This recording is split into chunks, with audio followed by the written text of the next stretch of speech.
समय बहिर्गामी प्रविधि होता है या जिसे टाइम आउट कहते हैं।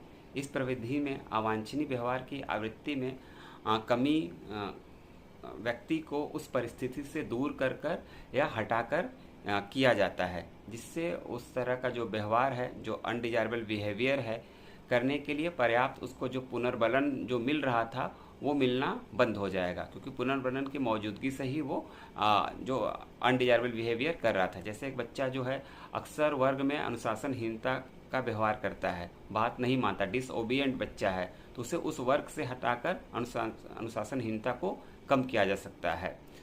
तीसरा जो तरीका हो सकता है रिस्पॉन्स कास्ट। अनुक्रिया लागत प्रविधि एक तरह का जो है पनिशमेंट कंटीजेंसी है, जिसमें व्यक्ति को अवांछनीय व्यवहार करने पर मिलने वाला जो पुरस्कार से उसको हाथ धोना पड़ता है, उससे छीन लिया जाता है तथा जो देय सुविधा को हटा लिया जाता है। जैसे यातायात के नियम तोड़ने पर व्यक्ति को कुछ अर्थदंड दिया जाता है, एक अच्छा उदाहरण हो सकता है। उसी तरीके से शरारती व्यवहार करने पर जो बच्चे को जो अच्छी चीज़ें मिल रही थी, टीवी देखने को मिल रहा था, उससे वंचित कर दिया जाता है। यह एक रिस्पॉन्स कास्ट का उदाहरण हो सकता है।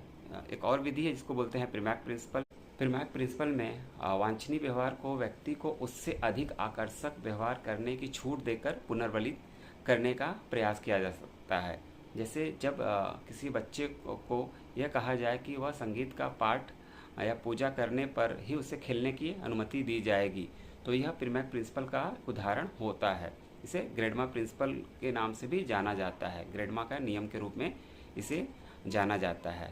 इसमें जो मोस्ट प्रेफरेंशियल चीज़ें हैं, लिस्ट प्रेफरेंशियल चीज़ को रिन्फोर्स करती है, ऐसी मान्यता है।